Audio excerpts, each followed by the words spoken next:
Jill Valentine was born in 1974 and during her early life was a part of the United States Army Delta Force training program. After she was recruited by Albert Wesker to join STAR's Alpha Team in 1998, Jill took part in the infamous Mansion incident as one of the few survivors along fellow STARS members Chris Redfield, Barry Burton, and Rebecca Chambers.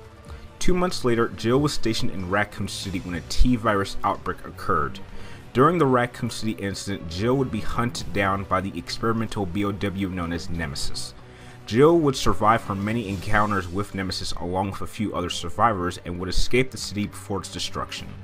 In 2003, Jill would team up once again with her longtime friend Chris Redfield, and together the two would travel to Russia and would destroy the last secret facility owned by Umbrella. After the fall of Umbrella, she along with Chris Redfield and 9 other members would create the BSAA. Over the next 3 years, the BSAA would operate across the world, taking down all the Umbrella's old rival companies. However, in 2006, Jill and Chris were investigating Oswald E. Spencer's residence, and it was there that the two would encounter and engage their All Stars team leader, Albert Wesker.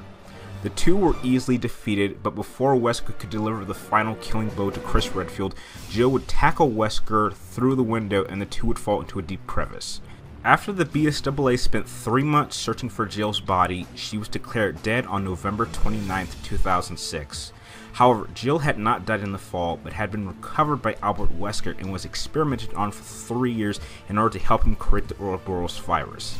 In 2009, Jill's longtime partner, Chris Redfield, was on a mission with fellow BSAA agent Sheva Alomar to prevent the outbreak of the Ouroboros virus. During their mission, the two would encounter the now mind-controlled Jill Valentine, and Jill would attack Chris and Sheva, but thanks to Jill's memories, this gave Chris and Sheva the opening they needed to remove the mind-controlling device off of Jill's chest.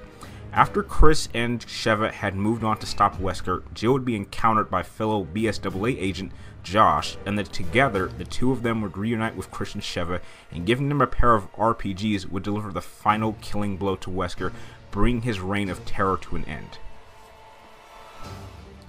Claire Redfield was born in 1979 and is the younger sibling of BSAA Captain Chris Redfield. Not much is really known about her during her upbringing, but what we do know is that after her brother Chris would drop out of college to join the United States Air Force, she would go on to a university and later would be trained by her brother Chris to learn military combat techniques and hand-to-hand combat. In 1998, Claire would travel to Raccoon City in order to search for her brother, only to discover that at the very moment of her visit, the city would become the victim of a T-virus outbreak, infesting the entire city with zombies. Teaming up with rookie Raccoon City officer Leon S. Kennedy, the two would fight their way through the hordes of dangerous BOWs, rescue the daughter of 2 of Umbrella's head researchers, Sherry Birkin, and would escape Raccoon City before it would be destroyed in a nuclear explosion. Over the next 13 years, Claire would take part in a series of events that all had connections to the Umbrella Corporation, which included the Rockford Island incident, which would involve her teaming up with prisoner Steve Burnside, and would have the two of them encounter the Ashford twins, which would also have Claire finally being reunited with her brother Chris, the Hardville incident, which would reunite her with her old Raccoon City ally Leon S. Kennedy, where the two would attempt to contain a T-virus outbreak at an airport, then go on to take on Dr. Curtis Miller, who lost his family in the Raccoon City incident and would hope to use the G-virus to get his revenge. And most recently, in 2011, Claire would be attending a party at a TerrorSave headquarters where she and her fellow employees would be abducted and taken to a mysterious island, where she would team up with her friend Myra Burton and would fight their way across the island to escape. While there, they would run into a little girl named Natalia. However, the three would eventually be separated, and after being rescued by the BSAA, she would then inform Barry Burton on the island on where its location where she last saw Myra. Barry would travel to the island 6 months after their abduction and would then discover everything had been orchestrated by Albert Wesker's sister, Alex Wesker, and after being pinned by a now mutated Alex Wesker, Claire would return to aid Barry, Myra, and Natalia, in which, with a final shot from an RPG, Alex Wesker would be killed.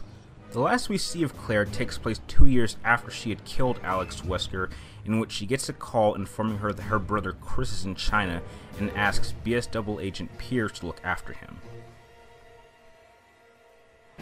Well, what's up again there, guys? Brian here at 3TR, here to present my next first series matchup. As we delve back into the world of Resident Evil, I'll be pitting two very formidable ladies. This time I will be comparing Jill Valentine, as she was from Resident Evil 5 under the control of Wesker, against the most experienced version of Claire Redfield that we have from Resident Evil Revelations 2.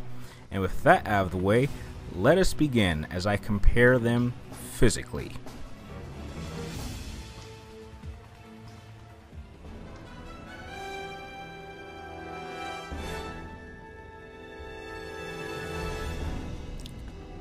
By the time of Resident Evil 5, Jill was a middle-aged female at the age of 35, standing 5'8".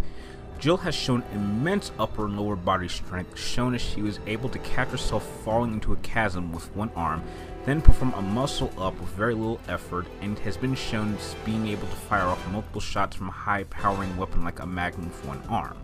Her agility and lower body strength is almost unrivaled as well, with her possessing the ability to do standing front flips into enemies' shoulders before snapping their necks and diving away, or doing backflips from kneeling positions when recovering from a double knee drop.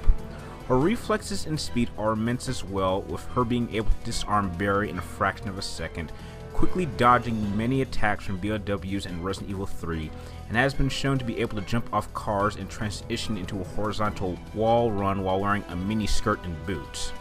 After being recovered by Albert Wesker and experimented on, Jill was implanted with the device placed on her chest that injected a chemical compound known as P30, which at the time was an experimental performance enhancer which granted Jill superhuman strength and speed, shown as she is able to lift a fully grown man with one arm, and has been shown to be able to perform backflips so fast that she can dodge gunfire, and being able to run up walls as well. Jill's durability is also immensely high. She has been thrown around by Nemesis, knocked on her ass by Wesker with his superhuman strength, and has powered through dozens of physical strikes from various BOWs over the course of her life, and has recovered rather quickly. In my opinion, Jill Valentine is by far the toughest female protagonist character in the Resident Evil franchise. During the events of Resident Evil Revelations 2, which took place in 2011, Claire was a middle-aged human female at the age of 32 and stood 5 feet 6 inches tall. Having survived numerous encounters against zombies and numerous BOWs, Claire has kept herself in moderately good shape, and though Claire has shown that she has some exceptionally sharp reflexes, it doesn't seem that Claire really spent a good amount of time building any of her physical capabilities. She has never been shown to be able to move heavy objects on her own, nor has she really shown the ability to perform high-developed athletic techniques. And though Claire is undoubtedly tough, she doesn't seem to be able to recover from injuries as well as other protagonists within the Resident Evil franchise. Claire, in a physical sense, is certainly above your average woman in their physical prime, but I can't say by much. When comparing Jill Valentine to Claire Redfield, there really is not much of a contest in this department. Claire is undoubtedly tougher than your average well-toned woman, but Jill is literally built like a damn tank. And even if we put aside the fact that being under Wesker's control granted Jill superhuman physical traits well above even the toughest combatants within the franchise, their personal lifestyles say a lot about how these two have handled themselves physically. Jill, being a member of both STARS and the BSWA, put her in regular combat assignments all over the world over a number of years, which would have gotten harder and harder over time, forcing Jill to have to build physical capabilities in order to be able to properly engage any threat she encountered, while Claire, being a member of TerraSafe, put her in non-combative situations, meaning that Claire had no reason to develop herself as a combatant, since the odds of her being involved in such scenarios were relatively low. As Leon stated in Resident Evil Degeneration, Claire is a rescuer while he, Chris, and Jill are fighters. And though Claire is by no means a pushover, if she was ever to encounter an opponent who physically have built themselves specifically for combat, then it's clear to state that she would be at a decisive disadvantage and be outclassed. And it is for these reasons that I'm giving Jill Valentine the edge in physical capabilities.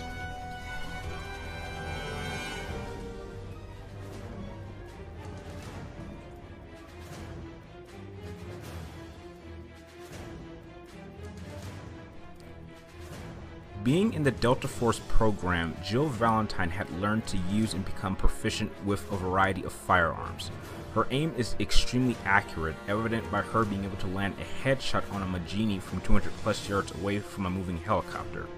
It is said that while she suffers from increased recoil due to her not having as much upper body strength as her partner Chris Redfield, due to her Delta Force training, her accuracy is unrivaled.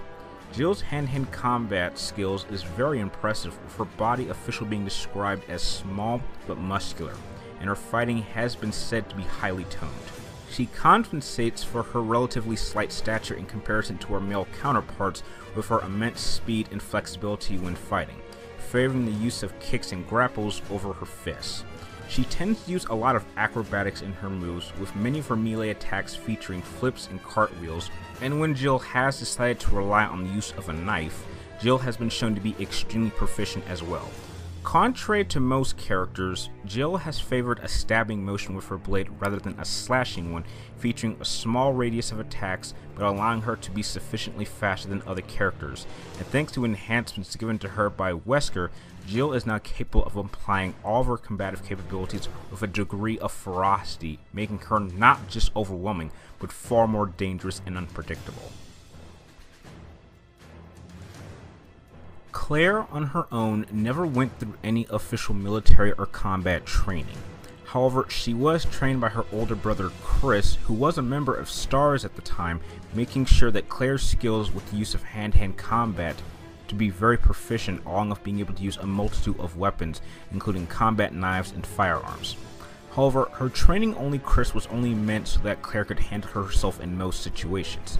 Because of this, Claire really had no reason nor had any desire to enhance her skill level over time, since unlike her brother Chris and his partners, who were actively seeking new threats requiring them to advance their martial skills level, Claire had no intention on ever encountering zombies or BOWs over the course of her life, but instead was more reliant on adapting to a situation rather than actively being prepared.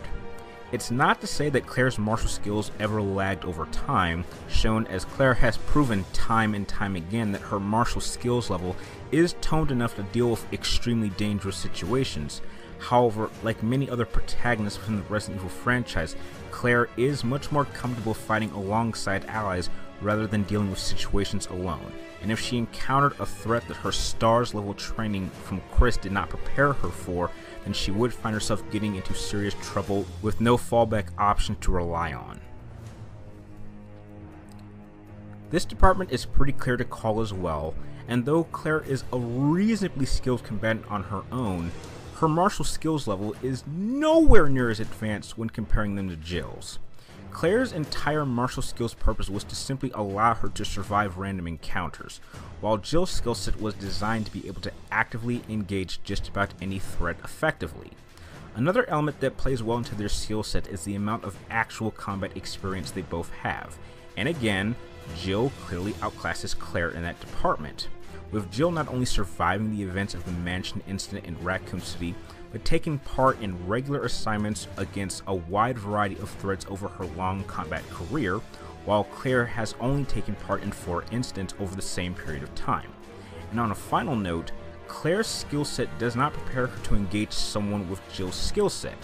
Claire has only engaged hordes of zombies and BOWs, and therefore has no experience against a properly trained opponent who has eclipsed Claire in all martial departments that she has been trained in. And with this version of Jill Valentine being under Wesker's control, she would not be holding back one bit. Bottom line is that Claire Redfield simply lacks the skill set and experience to realistically pose any real threat to Jill in a martial sense. And it is for these reasons that I'm giving Jill Valentine the edge in martial skills.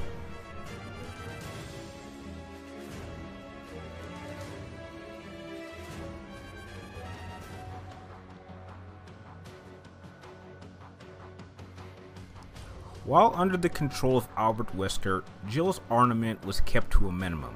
Jill's only weapons were a pair of VZ-61 Scorpion submachine guns that have a firing rate of 850 rounds per minute, and its effective firing range is about 25 meters and can carry a magazine clip of about 20 rounds each.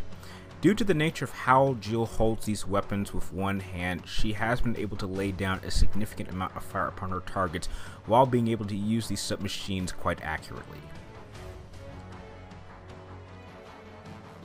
Now, due to the nature of how Resident Evil games work, it makes it quite difficult for me to determine exactly what weapons any particular character will carry at any one time.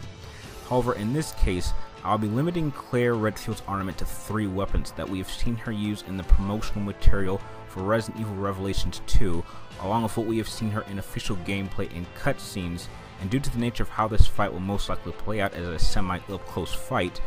Claire will be carrying the MPM handgun, which has an effective firing range of about 25 meters and carries a magazine of about 9 rounds. She also carries the M147S double-barrel shotgun, which can carry 2 shells at once with an effective firing range of about 25 meters as well, and packs a pretty powerful punch at close range. And her final and main up-close weapon being a basic combat survival knife, and from what I've noticed from images of it up close, it seems to be an S37N SEAL Team knife, which overall length is about 14 inches overall, with the blade itself measuring at about 8 inches. Now for this verdict, I'll be assuming that both Jill and Claire are carrying at least 2 backup sets of ammunition for each of their firearm weapons, which means that in terms of ammunition, Jill is carrying at least 120 rounds between her 2 VZ61 Scorpion machine guns, while Claire is carrying 27 rounds for her MPM handgun and 6 shells for her M147S double-barrel shotgun, and has a survival knife for close quarters combat. So in terms of overall firepower and ammunition, Jill would certainly have an advantage in that department. However, I do believe that Claire's double-barrel shotgun could pack a slightly much harder punch, and Claire having different varieties of weapons at her disposal, including a survival knife, could possibly aid her slightly more effective if the fight got to close ranges, and therefore would give Claire slightly more options in combat than Jill would. And it is for these reasons that I'm giving the very slight edge to Claire Redfield in terms of weapons.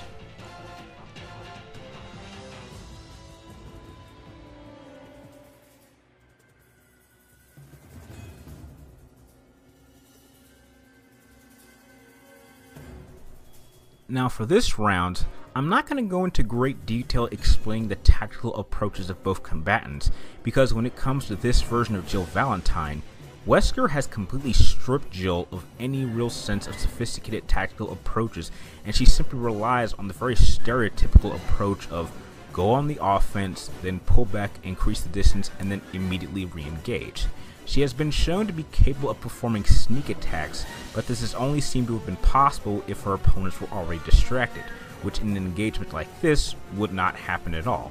And though Jill does not have any real sense of using cover in combat and tends to fall back on using her enhanced physicality, this would not be a foolproof maneuver that can aid her in the midst of a fight like this. While Claire, on the other hand, not being under any control, is perfectly capable of using her well-toned skill set to maximum effect. She has been able to use the environment itself to give her a combative edge and knows exactly when to go on the offense and when to fall back to formulate a new plan.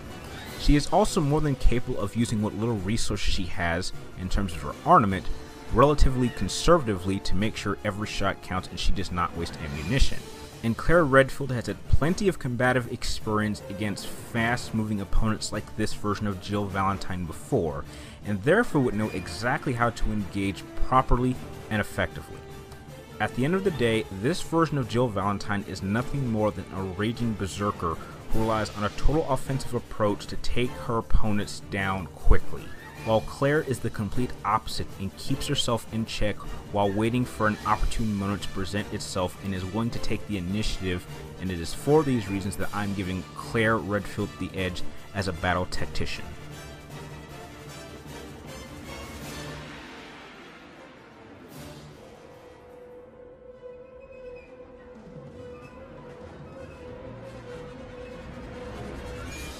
What makes this matchup stand out to me is that unlike most of my matchups that have a clear verdict,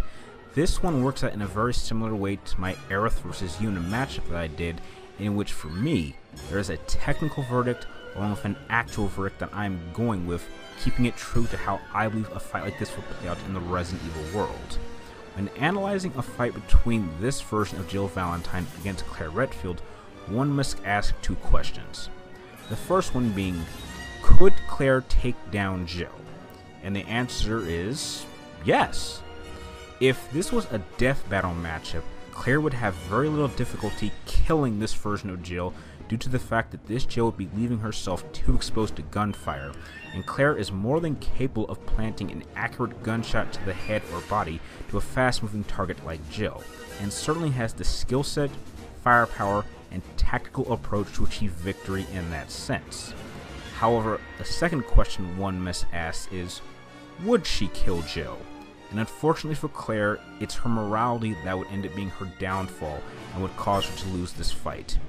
In the Resident Evil world, Claire's morality of not wanting to kill Jill and simply subdue her would put her at a serious disadvantage, as her much less developed martial skill set would ultimately prevent her from being able to subdue this version of Jill Valentine at all. While Claire would be going into this fight very cautiously, not wanting to hurt Jill, Jill under Wesker's control would be going all out trying to kill her. And though Claire would certainly be able to survive Jill's initial barrage of gunfire from her dual VZ-61 Scorpion machine guns until she runs out of ammunition, Claire would most likely only be using her firearms to keep Jill at a distance in order to give herself time to come up with a plan. But this would do nothing more but delay the inevitable, and once this fight got to close quarters combat, Jill's much more advanced martial arts skill set, along with her much more ferocious approach, would simply be too much for Claire to handle. Even if Claire was given time to pull out her knife, and thanks to Jill's physical enhancements, Claire would simply be overpowered and would most likely die by getting placed in a serious submission and getting her neck snapped. One must remember that it took the skill set and teamwork of two highly trained BSAA agents to successfully subdue Jill, and compared to Chris and Sheva, Claire is nowhere near their combative martial skills level. And thus, I declare Jill Valentine, the puppet, the winner. And that'll be a wrap. I'd like to thank everyone who watched this particular Versus Series matchup of mine, and please remember that this video's outcome were my own personal opinions and thoughts, and I would love to hear your guys' thoughts and opinions on this particular matchup in the comments down below. And if you like this video, feel free to like, comment down below, and please subscribe to check me my future Versus Series matchups and future videos for this channel. And if you actually have any ideas that you would like to see for future matchup, feel free to share your ideas in the comments down below as well. And like always, thank you guys for watching, you're awesome, and here's a preview of my next Versus Series matchup.